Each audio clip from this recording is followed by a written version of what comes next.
নমস্কাৰ বন্ধু বান্ধৱীসকল, মই আপোনাৰ খৰতিকে ৰিচেণ্ট কাৰেণ্ট এফেয়াৰ আৰু মেনি আপডেট ইউটিউব চেনেলৰ ভিডিঅ'লৈ স্বাগতম জনালোঁ। চ' বন্ধু বান্ধৱীসকল, এখন বহুতেই ডাঙৰ এখন ৰিক্ৰুইটমেণ্ট নটিছ এখন আহিছে directorate of health service family welfare অসমৰ ফালৰ পৰা। গতিকে ইয়াত বহুকেইটা পদ মুকলি হৈছে। ইয়াত 594টা টোটেল পদৰ সংখ্যা মুকলি হৈছে আৰু এই গোটেইবোৰ পদ আপোনালোকৰ স্থায়ী চাকৰি হয়।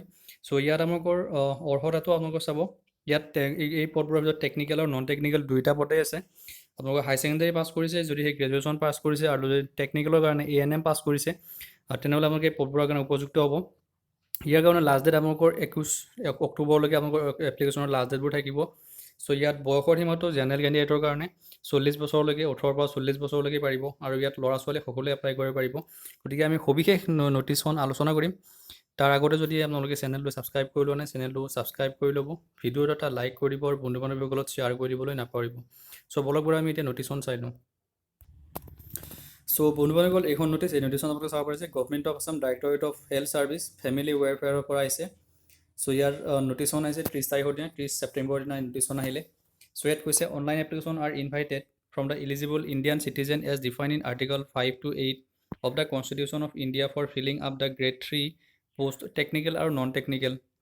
গতিকে আপোনালোকৰ টেকনিকেল আৰু নন টেকনিকেল যিমানবোৰ পদ আছে, DHS directorate of health service family ৱেলফেয়াৰৰ পৰা আপোনালোকৰ এপ্লিকেশ্যনবোৰ বিচাৰিছে। ইয়াৰ কাৰণে আপোনালোকে অনলাইন এপ্লিকেশ্যন কৰিব লাগিব। চ' ইয়াত কৈছে যে আপোনাৰ এপ্লিকেশ্যনৰ লাষ্ট ডেট 6 তাৰিখৰ পৰা আপোনালোকৰ এপ্লিকেশ্যনবোৰ ষ্টাৰ্ট হৈ যাব। 6 অক্টোবৰৰ পৰা 21 অক্টোবৰলৈকে এপ্লিকেশ্যনৰ ডেটবোৰ থাকিব। তাৰ কাৰণে আপোনালোকে ৱেবছাইট www.assam.gov.in এইটো ৱেবছাইটলৈ গৈ এপ্লাই কৰিব পাৰিব। চ' ইয়াৰ পিছত তলপিনে চাওক, ইয়াত পদবোৰ কি কি পদ আছে আৰু দৰমহাবোৰ কিমান কিমান আছে। চ' প্ৰথম পদটো আছে ৰেফ্ৰিজৰেটৰ মেকানিক। ইয়াত পদৰ সংখ্যা এটা, দৰমহা আছে 14,000 পৰা 60,500 টকা, গ্ৰেড পে আছে 7,600। ANM অক্সিলাৰী নাৰ্ছ আৰু মিডৱাইফাৰীত আছে 545টা, দৰমহাবোৰ চাব 14,000 পৰা 60,500, গ্ৰেড পে আছে 6,200। কম্পিউটাৰত আছে 16টা, জুনিয়ৰ এছিষ্টেণ্টত আছে 8টা, ফিল্ড ৱৰ্ক আৰু ছ'চিয়েল ৱৰ্কআউট আছে 11টা, ফিল্ড এণ্ড ইভলিউশ্যন ৱৰ্কআউট আছে 3টা। তাৰপিছত তলপিনে চাওক, আপোনালোকে ষ্টেনো টাইপিষ্টৰ কাৰণে আছে 7টা আৰু লেবৰেটৰী টেকনিচিয়ানৰ কাৰণে আছে 3টা। চ' ইয়াত দৰমহাবোৰ আপোনালোকৰ এই পদবোৰৰ কাৰণে সমানেই দৰমহা 14,000 পৰা 60,500 টকা আৰু গ্ৰেড পে 6,200 টকাকৈ গ্ৰেড পেটো আছে। চ' এতিয়া চাওক এডুকেশ্যন কোৱালিফিকেশ্যন কি কি লাগিব। এডুকেশ্যন কোৱালিফিকেশ্যন ৰেফ্ৰিজৰেটৰ মেকানিক্সৰ কাৰণে আপোনালোকে হাই ছেকেণ্ডেৰী পাছ, লগতে আপোনালোকৰ মেকানিক্সত আপোনালোকে ITI পাছ কৰা থাকিব লাগিব। ANM অক্সিলাৰী নাৰ্ছ মিডৱাইফাৰীৰ কাৰণে ANM ট্ৰেইনিং পাছ কৰা হ'ব লাগিব, যিটো এখন ইনষ্টিটিউটৰ পৰা, যিখন ইনষ্টিটিউট অসম গভৰ্ণমেণ্টে ৰিকগনাইজ কৰিছে বা ইণ্ডিয়ান নাৰ্ছিং কাউন্সিলে ৰিকগনাইজ কৰা তেনেধৰণৰ এখন ইনষ্টিটিউটৰ পৰা আপোনালোকে ANMৰ ট্ৰেইনিঙৰ পাছ কৰা হ'ব লাগিব আৰু লগতে আপোনালোকে অসম নাৰ্ছিং কাউন্সিলত ৰেজিষ্টাৰ কৰা থাকিব লাগিব। কম্পিউটাৰত আপোনালোকে গ্ৰেজুৱেশ্যন ইন ছায়েন্স, কমাৰ্চ আৰু আৰ্টছত যদি কৰিছে আৰু লগতে যদি আপোনালোকৰ কম্পিউটাৰৰ 6 মাহৰ ডিপ্ল'মা আছে, তেনেহ'লে কম্পিউটাৰত এপ্লাই কৰিব পাৰিব। ঠিক তেনেদৰে জুনিয়ৰ এছিষ্টেণ্টৰো একে ছেম, আপোনালোকৰ আৰ্টছ, কমাৰ্চ আৰু গ্ৰেজুৱেট আৰু লগতে কম্পিউটাৰৰ 6 মাহৰ চাৰ্টিফিকেট লাগিব জুনিয়ৰ এছিষ্টেণ্টৰ কাৰণে। ফিল্ড ৱৰ্কৰ কাৰণে অকল হাই ছেকেণ্ডেৰী পাছ আৰু লগতে কম্পিউটাৰৰ চাৰ্টিফিকেট, 6 মাহৰ কম্পিউটাৰৰ চাৰ্টিফিকেটখন লাগিব। তাৰপিছত ফিল্ড এণ্ড ইভলিউশ্যন ৱৰ্কৰ কাৰণে হাই ছেকেণ্ডেৰী পাছ আৰু লগতে কম্পিউটাৰৰ চাৰ্টিফিকেট লাগিব। ষ্টেনো টাইপিষ্টৰ কাৰণে এতিয়া চাওক, ষ্টেনো টাইপিষ্টৰ কাৰণে গ্ৰেজুৱেশ্যন ইন আৰ্টছ, কমাৰ্চ আৰু ছায়েন্স আৰু লগতে আপোনালোকে ডিপ্ল'মা, ষ্টেনোগ্ৰাফীৰ ডিপ্ল'মা কৰা হ'ব লাগিব। লেবৰেটৰী টেকনিচিয়ানৰ কাৰণে হাই ছেকেণ্ডেৰী পাছ আৰু লগতে লেবৰেটৰী টেকনিচিয়ানৰ ডিপ্ল'মা বা চাৰ্টিফিকেট কৰা হ'ব লাগিব। যদিহে আপোনালোকে এই কোৱালিফিকেশ্যনবোৰ আছে, তেনেহ'লে আপোনালোকে এই পদকেইটাৰ কাৰণে এপ্লাই কৰিব পাৰিব। চ' ইয়াত বয়সৰ সীমাটো চাওক, জেনেৰেল কেণ্ডিডেটৰ কাৰণে 18 পৰা 40 বছৰলৈকে, মই আগতে ক'লোঁ। OBCৰ কাৰণে 3 বছৰ ৰিলেক্সেশ্যন, ST/SCৰ কাৰণে 5 বছৰ ৰিলেক্সেশ্যন, 2 বছৰ ৰিলেক্সেশ্যন এক্স ছাৰ্ভিচমেনৰ কাৰণে আৰু 10 বছৰ ৰিলেক্সেশ্যন ফৰ পাৰ্চন উইথ ডিছেবিলিটিছৰ কাৰণে। চ' বন্ধু গ'ল এনেকুৱা ধৰণে পদবোৰ আছিলে।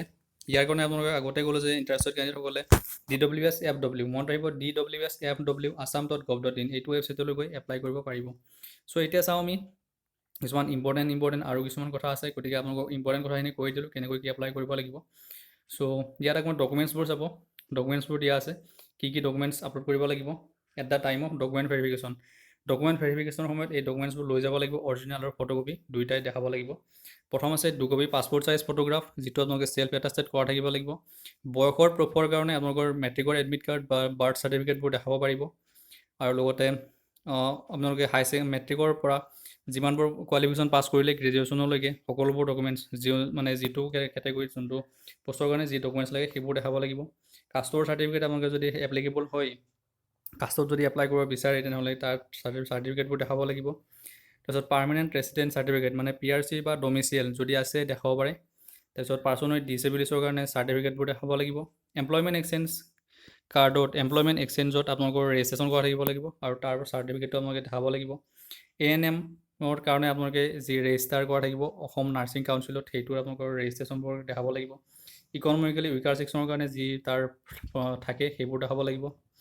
ITI পাছ কৰা হ'লে আপোনালোকে তাৰ চাৰ্টিফিকেটবোৰ দেখাব লাগিব। কম্পিউটাৰ চাৰ্টিফিকেটবোৰ আপোনালোকে at the time of document verification দেখাব লাগিব। এতিয়া চাওক ট্ৰাই বেকিং কেনেকৈ কৰিব। যদিহে দুজন কেণ্ডিডেটে সমান মাৰ্কছ পায় তেনেহ'লে ট্ৰাই বেকিংটো কেনেকৈ কৰিব। যিজন কেণ্ডিডেটে ৰিটেন টেষ্টত বহুত বেছি নম্বৰ হ'ব তেওঁক প্ৰথম মানে প্ৰিফাৰেঞ্চ দিব, তাৰপিছত বাকীটো প্ৰিফাৰেঞ্চ দিব। আৰু যদিহে দুজন কেণ্ডিডেটে ৰিটেন পৰীক্ষাটো সমান নম্বৰ পায় তেনেহ'লে যিজনৰ বয়স বেছি মানে ছিনিয়ৰিটি বেচিছত তেওঁলোকে কি কৰিব, ইয়াত ট্ৰাই বেকিংটো কৰিব বুলি কৈছে।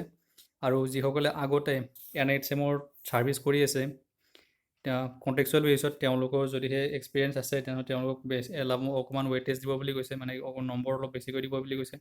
কিমান নম্বৰ দিব সেইটো ইয়াত ধৰি দিয়া নাই, কিন্তু অকণমান প্ৰিফাৰেঞ্চ দিব বুলি কৈছে। চ' বন্ধু বান্ধৱীসকল এনেকুৱা ধৰণে এই পদকেইটা আছিলে, গোটেইখিনি পদৰ কথা আলোচনা কৰিলোঁ। চ' বন্ধু বান্ধৱীসকল এনেকুৱা ধৰণে এই পদকেইটা 594টা পদ ডাইৰেক্টৰেট অফ হেল্থ ছাৰ্ভিচৰ ফেমিলি ৱেলফেয়াৰৰ ফালৰ পৰা আহিছিলে। এই পদকেইটাৰ বিষয়ে কিমান কি কোৱালিফিকেশ্যন লাগিব, কিমান দৰমহা কিমান বা এডুকেশ্যন কোৱালিফিকেশ্যন বয়সৰ সীমা কেতিয়া এপ্লাই কৰিব পাৰিব, 21 তাৰিখলৈকে এপ্লিকেশ্যন লাষ্ট ডেট, 6 তাৰিখৰ পৰা গোটেইখিনি কথা আপোনালোকৰ লগত আলোচনা কৰিলোঁ। যদিহে ভিডিঅ'টো ভাল পাইছে লাইক কৰিব, বন্ধু বান্ধৱীসকলত শ্বেয়াৰ কৰি দিবলৈ নাপাহৰিব। চ' আগলৈ এনেধৰণৰ ভিডিঅ' পাই থাকিবৰ কাৰণে চেনেলটো ছাবস্ক্ৰাইব কৰি ৰাখিব। চ' আজিলৈ ভিডিঅ'টো ইমানতে সমাপ্ত কৰোঁ। আপোনালোকৰ দিন হ'ব। থেংক ইউ, ধন্যবাদ।